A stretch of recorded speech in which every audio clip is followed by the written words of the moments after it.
Dans cette vidéo, on va voir exactement combien d'heures de jeu ça prend de crafter Bunny Ultime de 0 jusqu'à tout avoir. Évidemment, la méthode qu'on va voir ici sera aussi adaptable pour les autres persos ultimes. Ça fait plusieurs vidéos où je m'amuse à faire des probabilités sur des tableaux Excel. Par exemple, ici, j'avais fait des probabilités sur combien de missions vous aurez le plus de chances de dropper une pièce à 32, à 20, à 10%, etc.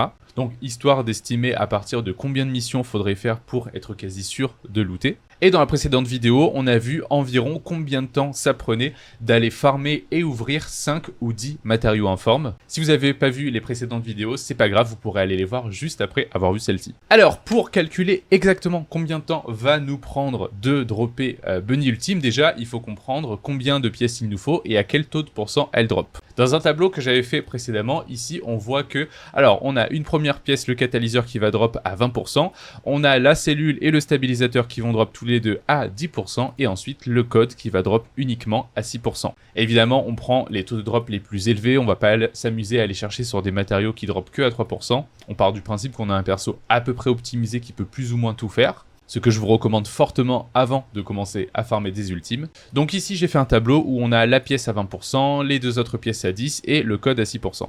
Et donc ici, ce sont des probabilités sur combien de fois vous allez devoir ouvrir le matériau pour avoir le plus de chances de la drop. Par exemple, sur la pièce à 20%, si j'ouvre le matériau une fois, j'aurai 20% de chance logique, mais au bout de la 10e fois, j'aurai cumulé 90% de chances de l'ouvrir. Alors évidemment, les taux ne se cumulent pas à chaque fois qu'on refait le matériau informe, c'est 20% à chaque fois, on relance la pièce, mais ce sont des probabilités sur combien de chances on a de l'avoir au bout d'un moment. Et pour savoir le temps que ça prend, on va se baser sur ma précédente vidéo où j'ai estimé ce temps-là. Par exemple, on peut voir que sur les matériaux de donjon, j'ai estimé qu'il fallait à peu près 3 heures pour ouvrir 10 matériaux, bon, sur des boss qui durent longtemps. Et sur des matériaux d'avant-poste, j'ai estimé qu'il fallait 3h10. Donc on va garder 3 heures comme moyenne. C'est pour ça qu'ici, j'ai fait des jalons pour 10 matériaux en forme 3 heures, 20, 6 heures, 39 heures, etc., etc. Alors, commençons nos calculs. Pour la première pièce, on va se dire que, allez, au bout de 10 tentatives, on aura cumulé 90% de chances de l'avoir.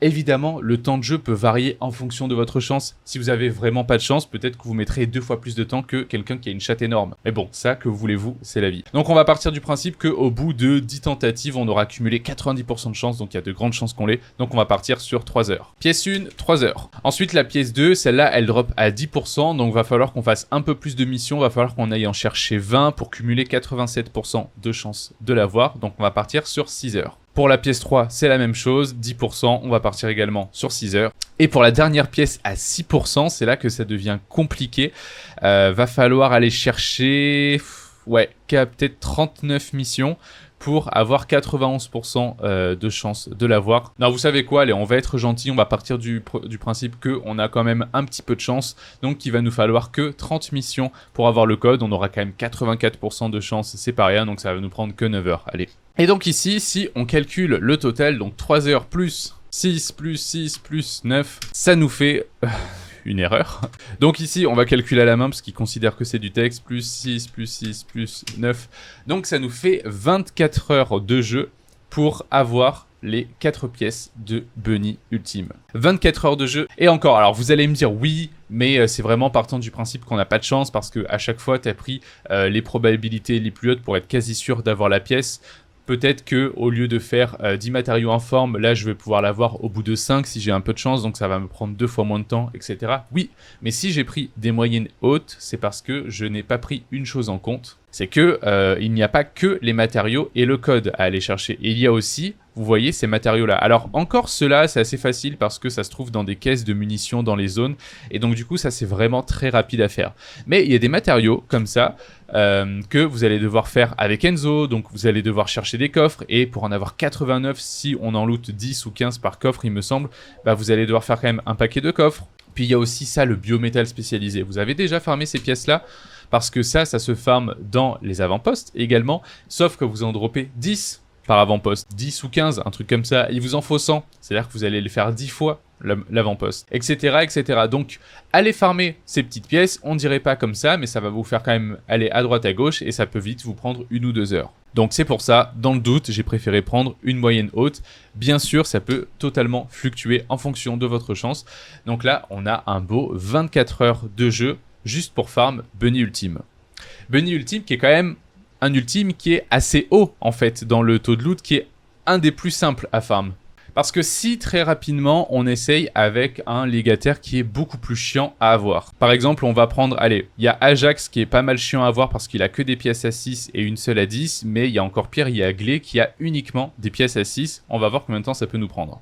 Donc bah là du coup c'est facile, on a un tableau où on a que des probabilités à 6%. Donc allez, si on est gentil et on se dit qu'au bout de 30 missions, on a 85% de chance au total de dropper ces matériaux, on va partir sur ça comme base, donc ça fait du 9 heures. Donc 9 heures à chaque fois, ce qui fait du 36 heures de jeu en moyenne pour avoir Glé ultime. Et du coup, ce qui est marrant, c'est que tout ça, ça peut nous faire rendre compte que ça va vachement jouer par rapport au taux de drop. On peut voir un perso comme Bunny, ça va quand même prendre un petit peu de temps à farmer. Un perso comme Ajax ou Glé, qui ont des taux que à 6 ou à 10%, ça peut prendre énormément de temps à farmer et surtout être très chiant. Mais le dernier perso qui est sorti comme Valby, bah elle par contre elle a des taux à 32%. Si on peut faire les derniers boss comme le marche-givre par exemple, elle a 2 pièces qui se drop à 32% et 2 pièces qui se drop à 20%. Donc on n'a même pas besoin d'aller s'embêter à chercher du 10 ou du 6. Donc là vous voyez rapidement, si je refais le tableau pour Valby, bah les probabilités c'est pas les mêmes. Hein. Et même en plus ce qui est marrant c'est que vous voyez à partir de 10 missions j'ai 97% de chance d'avoir les pièces à 32, donc je suis quasi sûr de les avoir. Donc en fait là pour Valby ça peut aller beaucoup plus vite.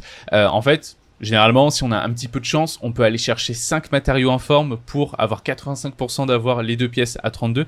Donc ça nous fait à chaque fois 1h30 comme on l'avait vu dans la vidéo précédente pour avoir 5 matériaux informes environ.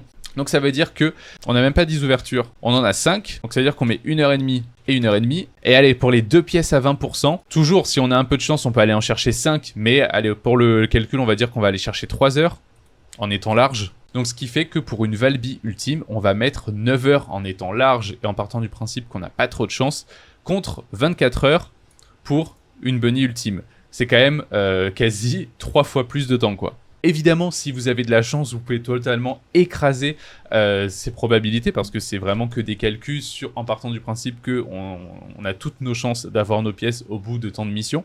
Mais si vous avez de la chance, évidemment, c'est beaucoup plus rapide. Dites-moi dans les commentaires lequel de ces persos vous a le plus pris la tête et si cette vidéo vous a encouragé ou vous a peut-être même découragé à commencer le farm des persos ultimes. Je vous dis à bientôt, ciao ciao.